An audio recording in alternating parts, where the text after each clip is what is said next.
마지막 시간입니다. 오타가 또 있어요. 102페이지. 네, 102페이지. 아까 못 찾았는데 질문을 한 분이 하셔서 102페이지 아까 이행기 전에도 이행에 착수할 수 있다. 기억나세요? 거기 보면 참고에 없다 X 또 없다 이렇게 돼 있죠. 보셨어요? 있다로 바꿔야죠. 에이씨, 징그러라. 에이씨. 없다 X 해놓고 또 없다라고 돼 있으니까 안 되죠. 없다 X 있다로 바꿔야죠. 이행기 전에도 이행 착수할 수 있다. 있다. 자, 이제 130페이지부터 조금만 더 보면 돼요. 조금만. 130페이지 9번. 자, 가등기 담보 등에 관한 법률이 적용이 된다. 그럼 이제 그 가등기 담보권을 실행하는 방법이 문제가 되죠. 을이 아까 갑에게 1억을 빌려주고 그 다음에 101호 아파트 3억짜리를 나중에 돈을 못 갚으면 대신 소유권을 넘겨주기로 약속을 하고 그리고 을의 이름으로 여기다가 가등기나 소유권 등기를 했다. 이제 가등기 담보권, 양도 담보권 이렇게 부른다 그랬죠. 나중에 갑이 진짜로 돈을 안 갚는다. 그럼 을은 가등기 담보권 또는 양도 담보권을 행사해야 되죠. 방법이 두 개. 저당권자하고 똑같이 목적물을 임의경매 넣어서 우선 변제 받는 방법. 여기 하나 있고요. 저당권자하고 똑같이 목적물을 임의경매 넣어서 우선 변제 받을 수 있고요. 또 하나가 귀속청산이라고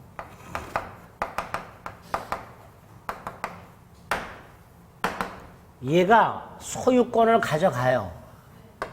대신 차액을 청산해 줘야 돼요. 이걸 귀속청산이라고 불러요. 두 가지 방법이 있어요.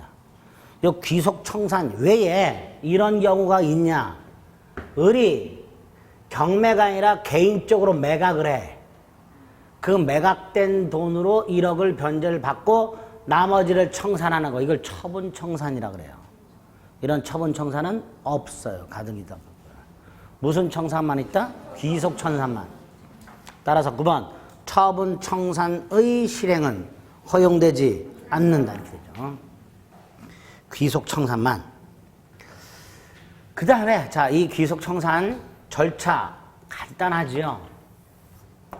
일단 을은 변제기까지 기다렸다가 갑이 돈을 갚지 않으면 가등기 담보권을 실행하겠다고 통지한다 그랬죠? 누구한테? 채무자 등에게. 그래서 채무자에게 이 실행 통지가 도달한 날로부터 2달을 기다려주죠. 청산기간이라 합니다. 이 2달 동안 채무자는 돈을 갚아라. 채무자가 돈을 갚을 수 있는 시간적인 여유를 2달을 주는 거예요. 근데 2달 동안 갚질 않아. 그럼 가등기 담보권자는 청산기간 경과 후에 청산금, 목적물 가액은 3억, 지가 받을 돈은 1억, 빼면 청산금 얼마? 2억. 그 청산금을 지급하고 본등기를 함으로써 소유권을 취득하는 이게 귀속청산이에요. 아주 간단하죠. 그렇죠? 아주 간단해요. 자, 이때 10번. 이거 반드시 통지해야 돼요. 이 실행 통지가 청산금 통지예요. 근데 요 통지할 때 요 청산금하고요. 나중에 지급할 때 청산금이 달라요. 통지할 때 청산금은요. 그냥 마음대로 평가해도 돼요. 빵원으로 평가해도 돼요. 하지만 지급할 때는 정당한 청산금이에요. 이게 개념이 달라요. 그러니까 만약에 이걸 통지한다. 원래 정상적으로 하면 청산금은 2억이죠. 지멋대로 빵원 이렇게 해도 돼요. 그럼 청산금이 없죠. 없다는 것도 반드시 통지하라. 그래서 실행 통지에서는 통지 자체가 포인트예요. 뭐가 포인트라고요? 통지 자체가. 그래서 10번 청산금이 없다면 없다는 뜻도 통지하라 이렇게 되죠. 12번. 좀 전에 통치 지멋대로 해도 된다고 그랬죠. 그러니까 채권자가 나름대로 평가한 청산금액이 객관적 평가에게 미치지 못해도 통지로서 효력이 있고 청산기간도 진행한다. 이렇게 되죠. 통지의 효력이 있고 청산기간도 진행된다. 이렇게 될 겁니다. 그게 12번이죠. 13번. 누구에게 통지하는가? 채무자. 그 다음에 이게 돈은 갑이 빌렸는데 101호는 부인 이름으로 돼 있어. 물상보증인. 갑 또는 물상보증인이 팔았어. 제3취득자. 요 세 사람에게 통지하는 거예요. 채무자, 물상보증인, 제3취득자 세 사람이 모두 있다면 모두에게 통지. 단 한 사람도 누락하면 안 돼요. 이걸 채무자 등이라 합니다. 그래서 13번. 통지는 채무자 등에게 하고 이때 채무자 등은 채무자와 물상보증인뿐만 아니라 제3취득자도 포함되고 채무자 등의 전부 또는 일부에 대하여 통지를 하지 않으면 사람이 누락되면 청산 기간이 진행될 수가 없다. 따라서 가등기 담보권자는 설령 그 후에 적절하게 청산금을 지급하고 본등기를 청구할 수가 없으며 본등기 하더라도 무효. 그래서 귀속청산에서 가장 핵심이 반드시 적법한 통지, 적법한 청산기간 경과, 이게 필수예요. 이게 가등기 담보법에서 가장 중요하고 핵심적인 절차입니다. 정확하게 통지하고 정확하게 청산기간이 지나야 한다 이런 뜻입니다. 그러니까 14번에서 또 뭐라 했어요? 가등기 담보법의 규정을 위반하여 본등기가 이루어졌다 이런 뜻이에요. 통지도 하지 않고 청산기간도 제대로 지나지 않았는데 청산금을 주고 본등기했다 이런 뜻이에요. 그럼 그 본등기는 무효. 다만 이 상태에서 을이 정신을 차리고 통지하고 2달이 지났어. 그럼 무효였던 등기가 뭘로 바뀔 수 있다? 유효로 바뀔 수 있다. 그러니까 미리 절차를 밟든 등기하고 밟든 꼭 이 절차는 밟아라. 이 절차는 꼭 지켜라. 그래서 결국 가등기 담보법의 핵심이 채무자에게 통지를 하여 적어도 돈을 갚을 기회에 2달은 꼭 줘야 한다. 이런 뜻입니다. 그게 가등기 담보법의 핵심이 됩니다. 15번, 16번 됐고요.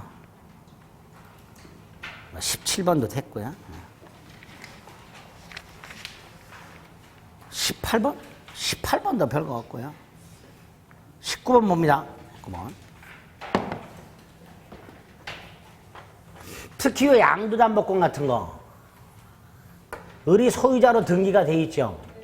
근데 아직 변제기 도래했다더러 청산 절차를 밟기 전에는 이건 소유권이 아니라 양도담보권이죠. 근데 을이 마치 소유자인 양 팔아요. 얘 소유권 취득할까요? 못할까요? 선의의 병.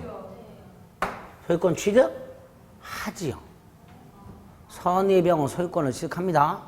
왠지 모르겠습니다. 가등기 담보법에는 청산기간이 지났다 하더라도 청산금을 받을 때까지 채무자는 돈을 갚고 말소를 청구할 수 있도록 돼 있어요. 원래 청산기간이 돈 갚을 기간인데 설령 그 청산기간이 지났다 하더라도 청산금을 받을 때까지는 돈을 갚고 가등기나 소유권 등기 말소를 청구할 수 있어. 하지만 2가지 경우에 안 돼. 변제기를 경과 후 10년 경과 선의의 제3자가 소유권을 취득. 요 경우에는 저 갑은 아무리 돈을 갚는다 하더라도 을 등기 말소를 청구할 수가 없어요. 그래서 선의의 제3자가 보호가 됩니다. 이렇게 을이 선의의 제3자에게 팔아먹으면 당연히 선의의 제3자는 소유권을 취득할 것이고 따라서 을이 팔아먹는 행위는 갑에 대해서 불법행위가 되니까 그 책임은 져라 이런 뜻입니다. 그래서 그 19번 선의의 제3자는 소유권을 취득한다는 거 그거 확인하시면 돼요. 됐죠? 집합건물의 수임이 권리가는 법률 아파트 소유권을 말하는 거죠. 자, 예를 들어서 갑이 건물을 지었는데 5층짜리다. 이때 갑은 이 전체를 한 동 건물로 소유해야 돼요? 구분 건물로 각 층을 구분 소유해야 돼요? 갑의 마음이지요. 갑의 마음이죠. 건물 지은 사람 마음이에요. 얘는 전체를 한 동 건물로 소유할 수도 있고요. 구조상, 이용상 독립성이 있다더라도 한 동 건물로 소유할 수도 있고 구분 건물로서 각 층마다 구분 소유할 수도 있어요. 따라서 어떤 건물이 구조상, 이용상 독립성이 있을 때 그 건물을 하나의 건물로 소유할지 집합 건물로 소유할지는 소유자의 의사에 따른다. 두 번째, 한 동 건물로 소유하고 있을 생각은 있다면 별 문제가 없는데 구분 건물로 소유할 생각을 한다면 이 각 층마다 언제 구분 소유권이 성립하는가에 문제가 있죠. 한 동 건물이라면 전체 건물이 완공된 때 소유권을 원시 취득해요. 하나의 소유권을. 그런데 각 층마다 구분 소유권을 취득하고자 해 갑이 언제 취득하느냐의 문제가 있어요. 우리 대법원 요 각 구조상, 이용상 독립성이 있는 부분을 구분 소유할 의사를 표시한 때 그때 각 층마다 구분 소유권이 성립한다. 요 구분 소유 의사를 표시하는 것을 구, 분, 행, 위라 한다. 대표적인 게 분, 양, 광, 고. 건물을 지으면서 건물 딱 외벽에다가 각층 분양 이렇게 광고했어. 건축주가. 그럼 이 건축주는 각 층을 임대가 아니라 분양한다고 표시했으니까 각 층마다 구분 소유할 생각을 표시한 거죠. 그때 각 구분 소유권을 취득. 1번에 있죠.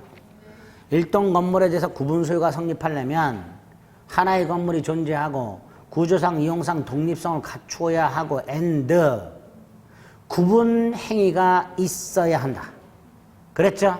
그래서 밑에 하나, 둘, 셋, 넷, 다섯 번째 줄 분양 계약 등을 통하여 분양 그 밑에 줄 구분 의사가 객관적으로 표시 그게 구분 행위가 되고 따라서 그때 구분 소유권이 성립하니까 굳이 집합 건축물 대장에 등록 또는 구분 건물로서 등기부에 등기되지 않더라도 건물을 신축한 자가 그 시점에 구분 소유권을 취득한다. 이렇게 되겠죠. 오른쪽 2번도 마찬가지죠. 일동 건물 중 구분된 각 부분이 구조상, 이용상 독립성을 가지고 있는 경우에 그 각 부분을 한 개의 구분 건물로 하는 것도 가능하고 그 한 동 전체를 하나의 건물로 하는 것도 가능하고 그렇게 할지 저렇게 할지는 소유자의 의사에 따라서 결정. 이렇게 되겠죠? 그 정도 확인하시면 됩니다. 그 다음에 4번. 아우, 굉장히 중요하죠. 4번, 5번. 101호 아파트 소유자가 관리비를 체납. 이 아파트를 을이 승계. 이때 갑이 체납한 관리비 을에게 승계된다 안 된다? 그렇게 말하지 말라. 나누라. 전유 부분 체납 관리비와 공용 부분 체납 관리비로 나누라. 전유 부분 체납 관리비는 승계되지 않는다. 공용 부분 체납 관리비가 승계된다. 그렇죠? 플러스 이 체납 관리비에 붙는 연체료 승계된다 안 된다? 이건 나눌 필요 없죠. 을이 연체한 게 아니니까 승계되지 않는다. 전유 부분 체납 관리비든 공용 부분 체납 관리비든 연체료는 승계하지 않아요. 두 번째, 을도 또 연체하고 병한테 팔았다. 즉 관리비가 체납된 상태에서 아파트 소유권이 전전양도되었다.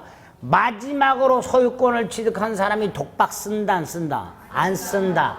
셋이 똘똘마리로 중첩적으로 승계한다. 두 가지 기억하시죠. 6번 전 구분 소유자의 특별 승계인 전 구분 소유자의 체납 관리비를 승계하기로 한 관리 규약 뭐만 유효? 공용부분 관리비 승계만 유효. 공용부분 체납 관리비 승계만 유효. 그렇죠? 5번 전구분 소유자의 특별승계인이 체납된 공용부분 관리비를 승계한다 해서 연체료까지 승계하는 것은 아니다. 그렇죠? 따라서 공용부분 관리비에 대한 연체료는 특별승계인에게 승계되는 공용부분 관리비에 포함되지 않는다. 6번 중첩적으로 인수한다. 아파트 소유권이 순차 양도되었을 때 각 특별승계인은 그 공용부분 체납관리비 채무를 중첩적으로 인수. 그렇죠? 또 7번 관리단 규약에 관리비 징수에 관한 게 없어. 그래도 적어도 공용부분 관리비만은 각 구분 소유자에게 징수할 수 있다. 이렇게 되겠죠. 거기 7번. 4, 5, 6, 7 쫙 머릿속에 넣자. 맞나? 4, 5, 6, 7? 5, 6, 7인가? 5, 6, 7인가요? 예. 4, 5, 6, 7 아닌가? 4, 5, 6, 7. 그래 8번은 아파트 집합건물에는 집합건물을 관리하는 단체인 관리단이 있죠.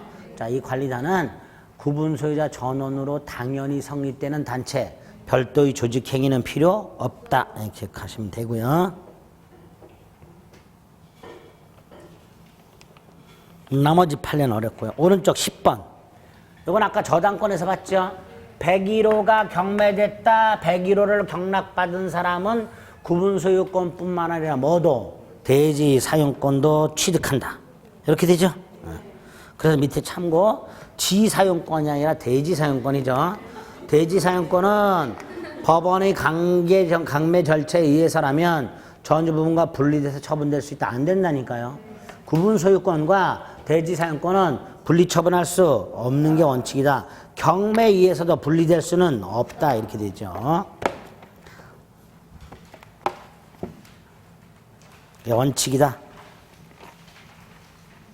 11번 전유 부분에 내려진 가압류 결정의 효력은 어디에도 미친다. 대지 사용권에도 미친다. 그랬죠? 12번도 마찬가지죠. 전유 부분에 대한 저당권이나 압류의 효력은 대지 사용권에도 미친다. 다 똑같은 내용들이죠. 그렇게 확인하시면 되고요. 그 다음에 13번은요. 아파트를 건축한 건설회사로부터 전유 부분과 대지에 관한 권리를 분양을 받았다. 근데 전유 부분만 등기하고 아직 대지에 관해서는 등기를 넘겨받지 못했다 하더라도 얘는 본권으로서의 대지 사용권을 취득한다. 등기 안 해도. 단순히 점유권만을 갖는 게 아니다. 아파트를 분양받아서 전유 부분에 구분 소유권을 이전 등기했으나 아직 대지에 관해서는 등기를 넘겨받지 못했다 하더라도 얘는 그 땅에 대해서 단순한 점유권이 아닌 점유 사용권, 즉 본권으로서의 대지 사용권을 갖게 된다. 그게 10번이에요. 13번 이렇게 되죠. 두 번째 줄에 보면 이렇게 되죠. 전유 부분에 대한 등기만 받고 대지에 관해서는 등기를 격려받지 못했다 했죠. 이때 전유 부분을 소유하는 사람은 대지를 단순히 점유할 권리가 아니라 점유 사용할 권리가 있더라. 이 아파트를 매수한 사람의 지위에서 갖는 땅에 대한 점유 사용권은 단순한 점유권이 아닌 본권으로서의 대지 사용권에 해당한다. 등기 안 해도. 됐죠? 그 13번 확인하시고요. 14, 15번은 다 같은 내용입니다. 자, 17번. 집합건물 구분 소유자들 공유 지분의 비율에 관계없이 대지 사용권의 목적인 토지 전부를 구분 소유를 위한 용도로 사용할 수 있지요. 대지라는 게 그렇죠. 만약에 전유 부분 지분 비율로 사용하라 그러면 넓은 면적 사는 사람들은 넓게 주차장 쓸 거고 그럼 안 되겠죠. 공유하고 똑같이 전부를 용도에 따라 사용하라. 지분 비율 상관없이 용도에 따라. 자, 18번 중요합니다. 아파트를 분양받았는데 하자가 있어. 자, 갑 건설회사로부터 아파트를 분양받았는데 금이 쩍쩍 갈라지고 물이 줄줄 새고 있어. 당연히 분양받은 사람은 첫째, 고쳐달라. 하자 보수 청구할 수 있죠.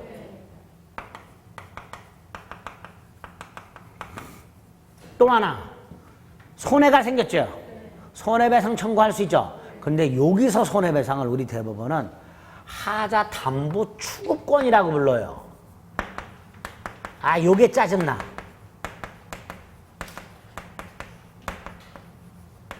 그냥 손해배상 청구권이라고 하면 될 거를 손해배상 청구권이라 하지 않고 뭐라고 불러요?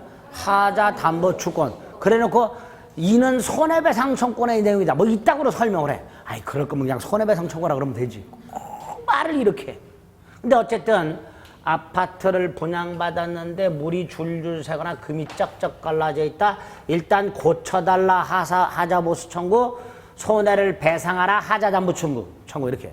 그런데 이 고쳐달라는 꼭 구분 소유자가 아니어도 뭐 입주자 대표회라든가 분유회라든가 이런 사람들도 할 수 있대요. 근데 손해배상은 반드시 현재 구분 소유자만 행사할 수 있답니다. 당연하죠. 손해배상 받는 건데. 그렇죠? 아, 내가 내 집에 물이 줄줄 새서 손해가 생겼으니 손해배상은 소유자가 받아야죠. 그래서 18번 세 번째 줄, 하자 보수를 대신한 손해배상 청구권, 즉 하자담보 추구권. 왜 이러는지 모르겠어요. 도대체. 그냥 손해배상 청구권이 그러면 되지. 어쨌든 그 하자담보 추구권은 특별한 사정이 없는 한 집합 건물을 분양받은 사람 또는 현재 구분 소유자가 행사하는 것이므로 관리단, 입주자 대표회의 등은 하자담보 추구권을 가진다고 할 수 없다. 이렇게 되죠. 그렇죠? 하자 보수 청구는 아무나 할 수 있는데 하자 담보 추구권은 꼭 구분 소유자만. 그래서 다음 페이지 마찬가지 19번. 집합 건물법에 의한 하자 담보 추구권. 손해배상이라 그랬죠? 현재 구분 소유자에게 귀속되는 거고, 입주자 대표회의는 하자 보수를 청구할 수는 있으나 하자 담보 추구권을 행사할 수는 없다. 손해배상을 청구할 수는 없다. 이렇게 되겠죠. 20번은 아파트를 분양받았어요. 근데 분양 이후에 목적물의 하자로 계약 목적을 달성할 수가 없어. 우리 얼마 전에 부천인가 어디에 보면 요 원룸을 분양받았는데 이렇게 기울어진 거 보신 적 있죠? 에? 부산인가 어딘가 이제 땅이 꺼졌는지 뭐 기초공사를 잘못해 기울어진 거 있죠? 이거 때려 부셔야 되죠. 더 이상 목적을 달성할 수 없지. 해제할 수 있어야죠. 20번이죠 당연히. 수분양자는 건물이 완공된 후에도 목적물 하자로 인해서 계약 목적을 달성할 수 없다면 분양계약 자체를 뭐 할 수 있다? 해제할 수 있다. 이렇게 되죠. 그 다음에 21번 아까 관리단은요. 구분소유자 전원으로 당연히 구성되는 단체라 그랬죠? 단체라 그랬습니다. 그 다음에 이 관리단은 구분소유자 전원으로 구성된다 그랬어요. 따라서 구분소유자 아닌 자가 관리단의 구성원이 될 수 있는가? 원칙은 안 되지만 예외적으로 되는 경우 아파트를 분양받아서 분양대금을 완납하고 전유 부분을 인도받아서 살고는 있으나 아직 전유 부분 구분소유권 이전 등기하지 않은 자. 전유 부분에 대한 구분소유권을 이전 등기하지 않았으니까 아직 구분소유자는 아니지요. 아니지만 구분소유자랑 비슷하게 관리단 구성원으로서 의결권 행사할 수 있다. 양가로 2번. 그래서 그 위에 구분소유자와 구분소유자가 아닌 자로 구성된 단체도 관리단 성격을 가질 수 있다. 이렇게 되죠. 그렇죠?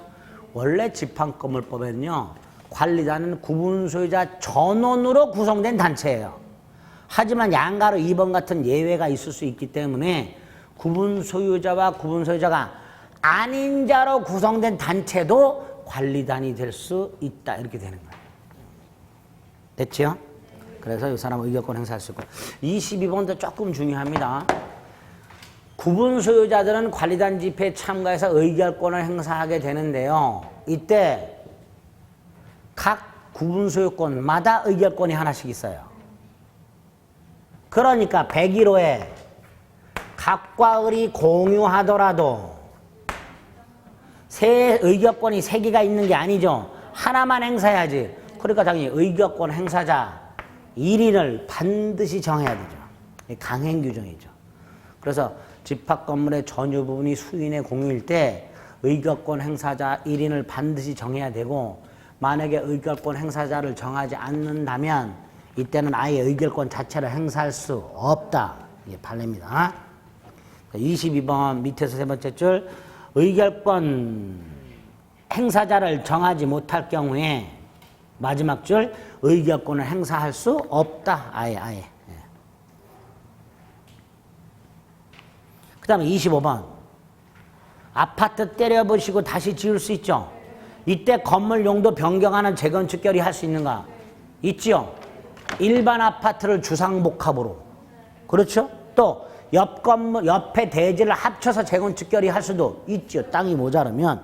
그래서 용도 변경 형태의 재건축도 가능하고, 인접주의 토지를 합해서 신건물 대지로 하는 재건축도 가능하고. 그 다음에 26번. 재건축 결의가 유효하려면 구분 소유자의 5분의 4 이상 및 의결권의 5분의 4 이상의 찬성이 필요하죠. and 의결할 때 재건축 비용 분담에 관한 내용을 정해야 돼요. 그게 26번이죠. 재건축을 시행할 단계에서 다시 비용 분담에 관한 합의를 할 필요 없이 분담액 또는 산출 기준을 정해야 재건축 결의는 유효해요. 따라서 이걸 정하지 않은 재건축 결의는 무효가 된다. 이렇게 됩니다. 다음 페이지 있죠, 참고? 세 번째 줄. 재건축 실행 단계에서 다시 비용 분담에 관한 합의를 하지 않아도 될 정도로 분담액 또는 산출 기준을 정해야 되고, 그걸 정하지 않은 재건축 결의는 무효가 된다. 이렇게 되죠. 그 다음에 27번. 좀 전에 몇 분의 몇 찬성이 필요하다고 그랬어요? 5분의 4. 자, 그런데 하나의 단지 내에 수개 동을 일괄 재건축해요. 그러면 일단 전체 5분의 4 찬성은 필요하죠. 각동 5분의 4 찬성이 필요하냐? 그렇다. 전체 5분의 4 and 각동 5분의 4. 전체 5분의 4 and 각동 5분의 4. 얼핏 생각하면 보세요. 여기는 전원 동의했고 여기는 5분의 3, 여기는 전원. 그럼 합치면 5분의 4가 넘을 수 있죠? 안 된다. 각동 5분의 4도 충족하라. 하나의 단지 내에 수개 동을 재건축하는 경우 전체 5분의 4 찬성만으로는 부족하고, 각각의 건물마다 5분의 4 다수 결의가 있어야 한다. 네? 됐고요. 28번. 이렇게 재건축 결의가 있으면 바로 재건축을 들어가지 못하고요. 재건축에 반대하는 사람들 있죠. 이 사람들에게 다시 한번 재건축에 참가할지 여부를 서면, 촉, 구 반드시 서면 또는 구두가 아니라 서면, 촉구하도록 하고 있습니다. 그 28번. 됐죠? 일단 요 정도까지. 집합건물 판례. 나머지는 다 조문들 확인하시면 돼요. 자, 마지막 부동산 실권리자 명의등기에 관한 법률이라고 되어 있는데, 이 부동산 실권리자 명의등기에 관한 법률에 나오는 판례들은 대부분 부동산 실권리자 명의등기에 관한 법률은 조문이 몇 개가 없어요. 그 조문과 관련된 중간생략 명의신탁이라든가 계약 명의신탁이 있었을 때 그 법률 관계에 관련된 판례들이 대부분이에요. 그런 것들을 좀 정확하게 기억을 하실 필요가 있어요. 먼저 부동산 실권리자 명의등기에 관한 법률은 부동산을 타인의 이름으로 하기로 하는 약정, 명의신탁 약정, 그리고 그 타인 이름으로 이전해준 등기, 요걸 금지하는 거죠.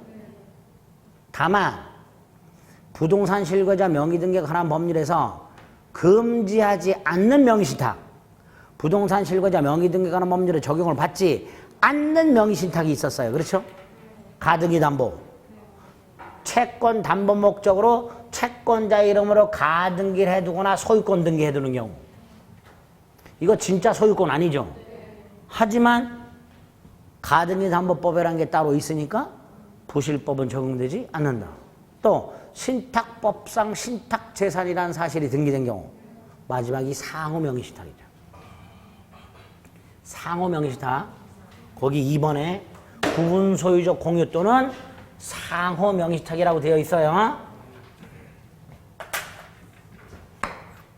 땅이 하나 있고요. 갑과 을이 공유로 등기가 되어 있어요.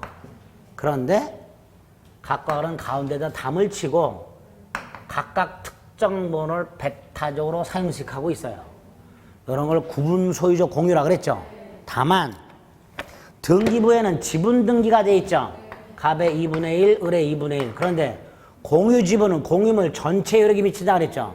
그러니까 을의 공유 지분 등기는 갑의 공유 지분 등기는 여기에도 효력이 미치고 여기에도 미치고 을의 2분의 1 공유 지분 등기는 여기에도 미치고 여기에도 미치고 그렇죠? 그러면 일단 요 경우에 을의 단독 소유 집안 갑의 2분의 1 지분 등기가 돼 있는 거죠. 을이 신탁자, 갑이 수탁자. 지분 등기 명의 신탁자, 지분 등기 명의 수탁자. 반면에 을의 2분의 1 여기에 미치죠. 근데 갑 소유죠. 갑은 지분 등기 명의 신탁자, 을은 지분 등기 명의 수탁자 이렇게 되죠. 그러니까 결국 서로 지분 등기를 명의 신탁했다 해서 상호 명의 신탁 이렇게 되는 거예요. 구분 소유적 공유 또는 상호 명의 신탁. 근데 이 구분 소유적 공유 또는 상호 명의 신탁은 당사자들이 공유로 등기는 되어 있으나 가운데 담벼락을 딱 치고 있어서 누가 봐도 구분 소유적 공유임이 명백해요. 현실적으로 봤을 때. 예?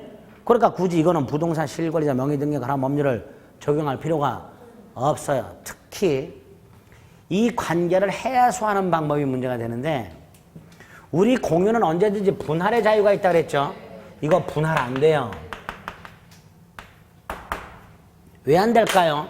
이미 담벼락을 쳐서 분할이 되어 있어요. 근데 뭔 분할을 해?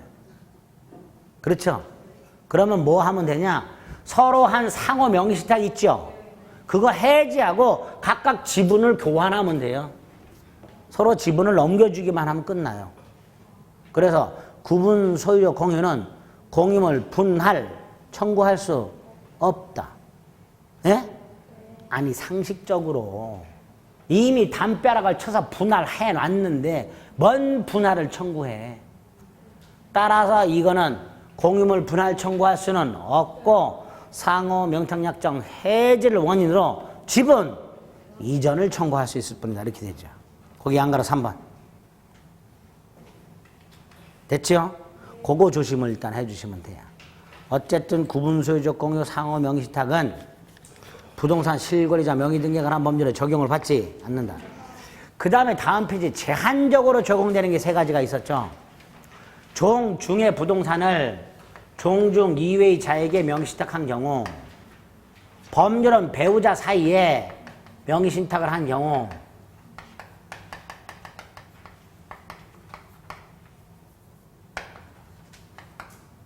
마지막으로 종교, 단체, 산하, 조직, 무슨 조계사, 신도회, 무슨 교회, 장로회 이렇게 종교단체, 산하, 조직의 부동산을 그 종교단체 명의로 명의신탁한 경우 이 3가지 경우에는 조세를 포탈하거나 등등 탈법 목적이 있을 때만 적용. 탈법 목적이 있을 때만 적용. 예? 따라서 4번. 사실혼 배우자는 빠져. 5번. 법률은 배우자만이에요. 저기 보세요. 갑이 땅이 하나 갖고 있는데 약혼녀 을의 이름을 빌리기로 하고 약혼녀 을의 이름으로 등기를 해놨어. 부동산 실명법 적용된다 안 된다? 다시 한번. 적용 되지요. 명의상 약정 무효 등기 무효. 그런데 얼마 있다 혼인을 했어. 그런데 조세 포탈 목적이 없어. 그럼 부실법 적용 안 되지요. 언제부터? 그때부터. 혼인한 때부터 유효가 된다. 요거를 소급해서 유효가 된다 이렇게 출제한 적이 있어요. 참고 1번처럼. 우리 시험에 아주 더럽게 거지같이 있고 참고 1번처럼 출제한 적이 있어요. 소급해서 유효가 된다가 아니라 그 5번의 세 번째 줄 보세요. 보세요. 언제부터 유효가 된다? 그때부터. 됐지요? 그 다음에 7번은 부동산 실권리자 명의등기에 관한 법률에서 외워두셔야 될 공식 중에 하나입니다. 여기 보세요. A 토지가 있어요. 소유자가 갑입니다. 근데 갑이 을의 이름을 빌리기로 해요. 이름 빌리는 걸 뭐라 그래요? 명의, 신탁, 약정.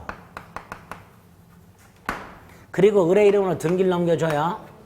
명의상 약정 무효라 그랬죠? 등기 무효라 그랬죠? 자, 무효인 약정 해지할 수 있다 없다? 없지요.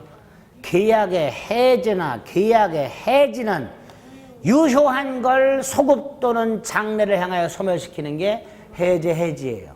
그렇죠? 그러니까 명의상 약정 자체가 무효니까 해지를 하고 등기를 말소하라 따위는 청구할 수 없다. 공식이에요. 7번 명의신탁자는 더 이상 명의탁 해지를 원인으로 하는 말소 따위를 청구할 수는 없다. 안 됩니다. 다시 한번 계약의 해제나 계약의 해지는 유효한 걸 소멸시키는 거예요. 근데 이건 무효야. 따라서 무효인 명의상 약정 해지를 원인으로 뭐뭐할 수 없다예요. 있다로 말 많이 나와요. 다 죽죽 거주시면 돼요. 판례 문구예요. 됐지요? 그 다음에 이제 명의신탁과 관련된 두 가지 정도 9번에 있는 3자간 명의신탁하고 그 다음에 계약 명의신탁하고 한 두 가지만 조심하시면 됩니다. 먼저 3자간 명의신탁은 중간생략형 명의신탁이라 그랬죠? 갑이 을의 이름을 빌리기로 하고 병과 매매계약을 하면서 병에게 부탁하여 을의 이름으로 바로 등기. 이게 3자간 명의신탁, 중간생략형 명의신탁이죠. 이름 빌린 신탁자가 매수인이에요. 그렇죠? 빌려준 사람은 그냥 말 그대로 이름만 빌려준 거예요. 이때 약정 무효, 등기 무효, 매매 유효라 그랬죠. 자, 9번에 1번. 명의수탁자가 자의로 명의신탁자에게 바로 등기를 넘겼다 이렇게 돼 있죠. 여기 보세요. 매매 유효하죠. 이거는 무효죠. 자, 매매가 유효하니까 갑은을에게 이전 등기 청구할 수 있지요. 그렇죠? 그 다음에 등기는 무효니까 병이 소유자예요. 따라서 말소 청구할 수 있죠. 그러면 그림상 갑은 병에게 이전 등기 청구할 수 있고 병은 을에게 말소 등기를 청구할 수 있으니 이렇게 대위 청구할 수 있다. 있지요? 갑이 을한테 직접 등기를 내놔라고는 청구를 못해요. 하지만 갑은 병을 대위하여 을등기 말소를 청구할 수 있어요. 자, 이때 잘 보세요. 을등기가 말소가 됩니다. 병으로 회복이 되죠.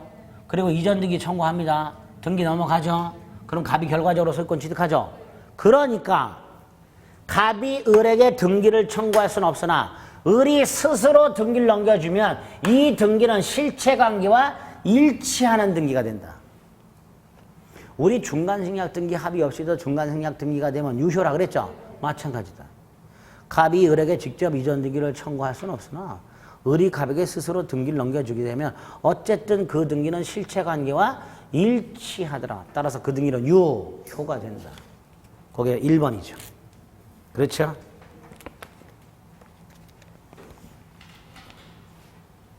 양가라 3번. 제3자간 등기 명의 신탁에서 수탁자가 신탁부동산을 처분이라고 돼 있어요. 여기 보세요. 얘가요, 이걸 팔아요. 얘는 선악불문하고 소유권 취득하죠. 그렇죠? 문제가 생겼어요. 소유자는 누구였어요? 병이었었죠. 그렇죠? 결국 을은 남의 물건을 팔아먹고 돈을 받은 거예요. 그렇죠?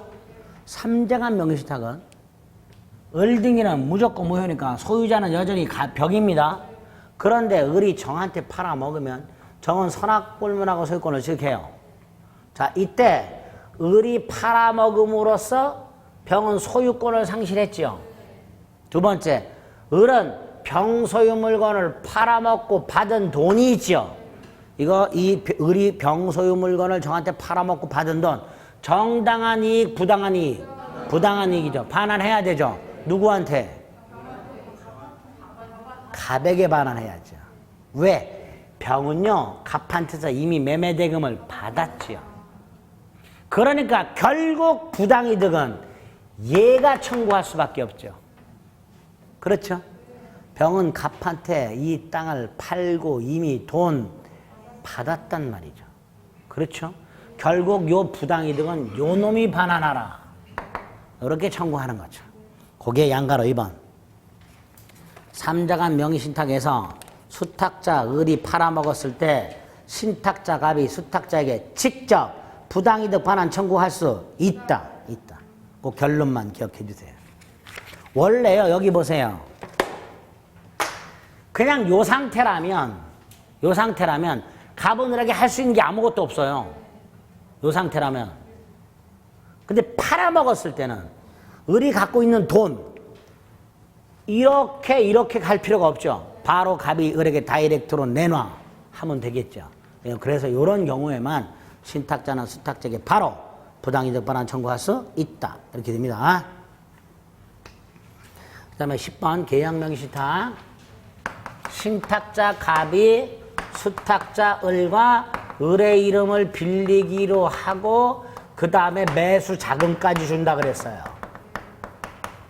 그래서 수탁자가 매수인 으로서 매매계약을 하고 수탁자 이름으로 등기가 넘어가고 이때 명의상 약정은 무효라 그랬고 매매나 등기는 무효일 수도 있고 유효일 수도 있고 구별은 병이 악이냐 선이냐 가지고 구별한다 했고 이럴 때 소유자도 여전히 병이냐 을이냐로 달라진다 그랬죠. 나아가 이게 매매가 아니라 경매라면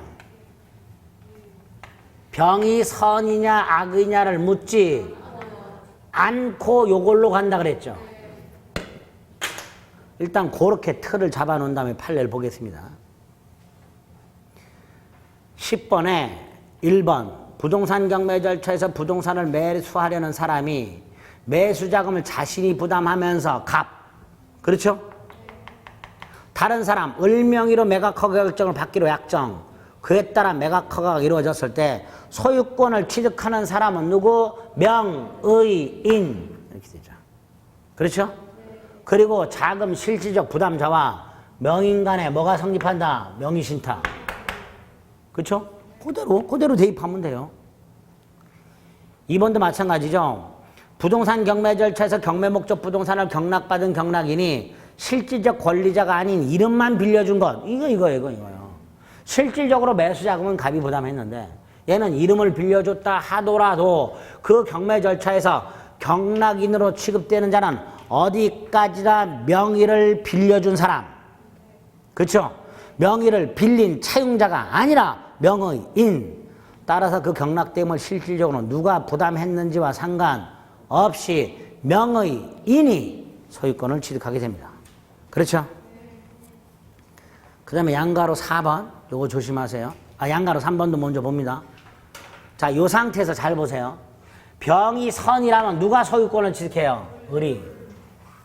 그런데 갑하고 을이 이렇게 약속을 했어요. 이걸 팔아가지고 그 대금을 갑에게 기속시키기로. 무효. 이거 누구 소유예요? 을 소유예요. 계약 명의신탁에서 가능한 건 일단 기본적으로 딱 하나예요. 갑은 을에게 준 돈, 이거 반환 청구할 수 있어요. 따라서 을이 팔아서 남은 대금을 갑에게 주기라는 거 강행규정 위반으로 다 무효입니다. 네? 다시 한번. 갑이 을에게 준 매수자금이 1억이야. 근데 고사의 목적물이 뛰었어. 3억으로 뛰었어. 을이 3억에 팔고 3억을 주기로. 그럼 이거 부동산 실거주와 명의등기 관한 법률 있으라 만한 법이 돼버려요. 그러니까 갑은 을에게 준 돈만 달라 할 수 있는 거예요. 이 물건을 팔아서 받은 돈을 갑에게 지급하기로 무효. 이렇게 되는 거예요. 양가로 2. 됐죠? 그 다음에 양가로 4. 좀 전에 뭐라 그랬어요? 계약 명의 신탁에서 을이 부당이득한 것은 뭐라 그랬어요? 돈. 얘가 소유권을 취득하더라도 그 부동산을 부당이득한 게 아니라 돈. 그래서 양가로 4번. 명의 신탁자로부터 제공받은 매수 자금. 이게 부당이득이다. 그렇죠? 그런데 아니야. 거기서 끝나 그냥. 부당. 아니야. 그래도 이거 해야 돼. 혹시 몰라. 이 명의신탁이 부동산 실권리자 명의등기에 관한 법률 시행 이전에 있었던 경우, 네? 부동산 실권리자 명의등기에 관한 법률이 시행된 지 그렇게 오래되진 않았어요. 하여튼 그 시행 이전에 명의신탁이 있었던 경우에는 얘가 부당이득한 것은 돈이 아니라 부동산 자체. 지금 잘 보세요. 병이 선이에요. 그럼 을은 소유권을 취득하지요. 을은 자기 돈 한 푼 들이지 않고 소유권 취득했죠. 그러니까 뭔가 을은 부당이득이 있는 거지. 그 부당이득이 돈이냐 부동산이냐 이렇게 되는 거예요. 이 명의신탁 약정이 부동산 실권리자 명의등기를 한번 시행 전이냐 후이냐에 따라서 전이라면 부동산이고 후이라면 돈이에요. 우리 대법원이 말 때. 그럼 보세요. 갑은 을에게 돈을 돌려달라 청구할 수도 있고 부동산을 내놓으라고 청구할 수도 있는 거예요. 부동산 실거자 명의등기가 범죄 시행되기 전이냐 후에 따라서 후라면 돈 돌려줘. 전이라면 부동산 내놔. 즉 이전 등기 청구할 수 있어요. 그렇죠? 이때 이전 등기 청구는 부당, 이득, 반환, 청구권이에요. 두 번째, 보통 이런 명의상 약정이 있으면 신탁자가 그 목적물을 점유하고 있는 게 태반이에요. 을이 101호를 사가지고 이름만 을의 이름으로 실제 살고 있는 건 누가? 그럼 보세요. 결합을 시켜봅니다. 신탁자가 부동산을 점유하고 있다. and 신탁자가 이게 명의탁 부동산 실거주자 명의등기관 법률 시행 전이어서 갑이 을에게 돈 달라가 아니라 이전 등기를 청구할 수 있다. 갑이 이전 등기 청구권이 있고 점유하고 있다. 부동산 매수인의 경우에는 소멸시에 걸리지 않았었죠. 근데 얘는 부동산 매수인이에요? 아니지. 부당이득 반환 청구권이죠. 그러니까 신탁자가 설령 부동산을 점유하고 있다 하더라도 그 이전 등기 청구는 소멸시에 걸린다. 그게 4번이죠. 세 번째 줄 볼게요. 원래 을이 부당이득한 것은 돈인데 다만 부동산 실권리자 명의 등기에 관한 법률 시행 전이라고 돼 있죠. 전이라면 세 줄 내려가요. 명의 순탁자는 명의 신탁자에게 자신이 취득한 부동산을 부당이득으로 반환. 돈이 아니라. 그러면 신탁자는 수탁자에게 돈 돌려달라가 아니라 이전 등기를 청구. 이렇게 돼요. 그 이전 등기 청구권 신탁자가 점유하고 있다 하더라도 10년이 경과함으로써 소멸. 이렇게 되겠죠. 그렇죠? 5번, 6번은 됐고 7번. 이거 아까 봤죠? 요거 다시 한번. 만약에 이 명의신탁 약정이 후라면 부동산 실권리자 명의등기에 관한 법률 시행 후라면 갑은 을에게 이전 등기가 아니라 돈 돌려달라 이거 청구할 수 있죠. 근데 얘가 안 줘. 점유하고 있는 을 유치권 행사할 수 없다. 여기서 또 나오게 되죠. 그게 7번이죠. 계약 명의신탁에서 신탁자가 수탁자에 대해서 가지는 매매대금 상당의 부당이득 반환 청구권은 유치권을 행사할 수 없다. 이렇게 되겠죠. 됐죠? 그 다음에 8번은 잔뜩 나오는데 읽지 마시고 이거예요. 이 결론. 옛날에는 매매나 경매를 구별하지 않고 병의 선악에 따라서 유무효를 판단했는데 요 판례는 그럴 필요 없다. 경매의 경우에는 매도인의 지위에 있는 채무자의 선악을 묻지 않고 경매, 유효, 등기, 유효 그것만 결론적으로 기억을 해두시면 되겠습니다. 여기까지. 몇 가지 어려운 게 좀 있었어요. 그렇죠? 이런 것들이 나왔을 때 나머지는 조문 갖고 해결이 가능한 것들이에요. 하지만 특별법에서 다 실어놓지 않고 조금 까다롭다 싶은 것들만 몇 가지 넣어놨어요. 그거를 나중에 많이 넣어놨어요? 아니야, 조금 넣어놨어. 그러니까 요 정도 몇 개 되지도 않아요. 다만 민사특별법 판례는 집에 가셔서 따로 복습하지 마세요. 따로 복습하지 마시고 앞에 있는 계약법까지만 복습을 하세요. 민사특별법은 또 문제풀이 하다가 나올 때마다 조금씩 추가하면 됩니다. 아시겠죠? 요럴 때 한번 들어두시라는 의미에서 넣어놓고 설명드린 것이니까 괜히 복습할 때 읽으셔갖고 머리 깨지지 마세요. 네, 여기까지 하겠습니다. 고생하셨습니다.